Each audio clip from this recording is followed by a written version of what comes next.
Hi, so this is take two. I was at a meeting earlier on today and stepped out of the meeting. There's a group of us in the meeting, so I wasn't deserting one person. And my phone decided to die. I had 20% left. I thought, oh, that'll do me. But no, I started recording and I think a minute and a half in, it just crashed. So I am really sorry about that. It wasn't quite the 11 a.m. that I was hoping for, but better late than never, here I am. So I'm Nicola Malarkey, the Honest Recruiter, and I work with small SMEs, basically helping them to build their dream team, to create their dream team, to actually help them grow their business.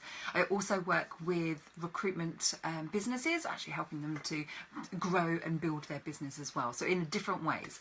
Well, one can be around team.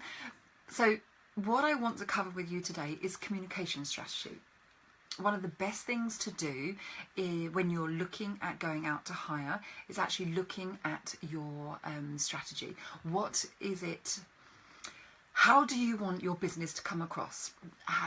Are you in a fairly small village? Are you a small town? So therefore, when you advertise a role there, it's spread.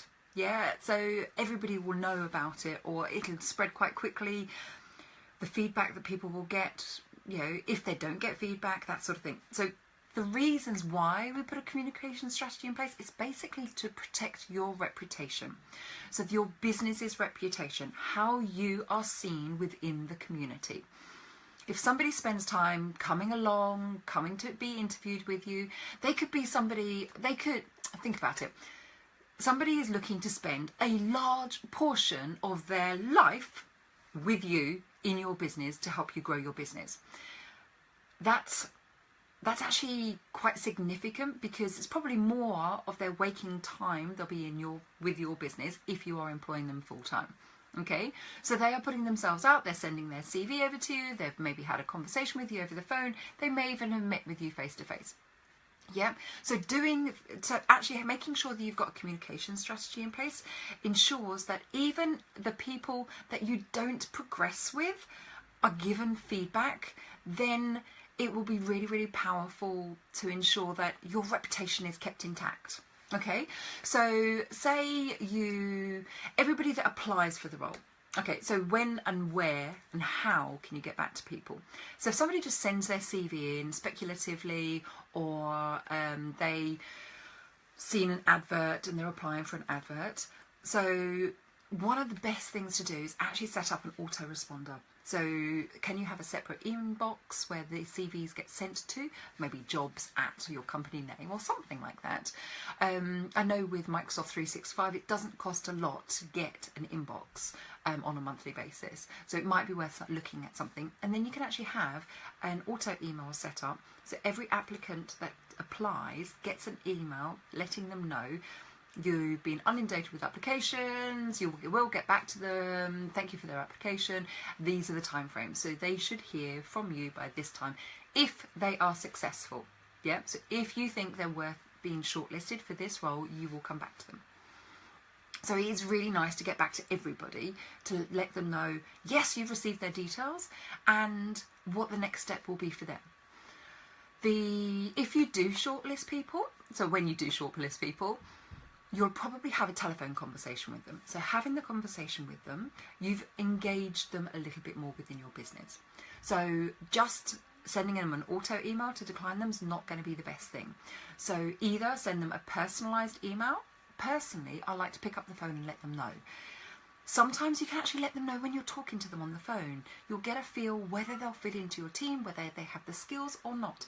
If they don't have the skills that match what you're looking for in your skills matrix, then it's probably the right time to let them know on the phone when you're talking to them, because it's black and white. These are the essential skills that you're looking for. If they don't have these skills, then you can't progress, because they are essential. So that's another way of getting back to them. Another way, once you've actually met with them face to face and had a really good interview with them, but they've been maybe pipped to the post by another candidate, give them real detailed feedback. Yeah, they'll come back to you. They'll really appreciate it. They can take that information and use it to improve their interview techniques, get themselves their dream job. Yeah. So, and if you do feedback to them, really great feedback, then when somebody else in the community or one of their friends says, oh, there's a job going at this company, they're going to say, okay, I went for a role there, I didn't get it, but the feedback I got was great. The people I met were really good. They gave me some really good information and feedback, which actually really helped with getting my next role. So definitely go for it.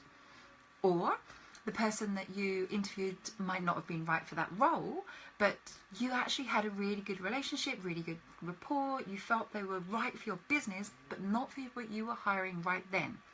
Let them know. You never know. They might not be urgently looking for their next role. They're waiting for the next right role for them. So in 2 months, 3 months, 6 months time, you may be looking for somebody and this person might be the perfect fit. If you didn't feed back to them after you met with them and interviewed them, they may not be interested in progressing with you again. So really do think about your communication strategy.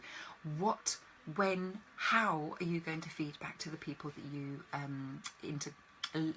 work with, interview, communicate with? Because this isn't just about the role you're hiring right now. This is about the reputation of your business. So have that in place and make sure that everyone that touches and connects with your business, you do feed back to them. It's going to be so powerful for you to build a really great relationship for you within your community, within your business.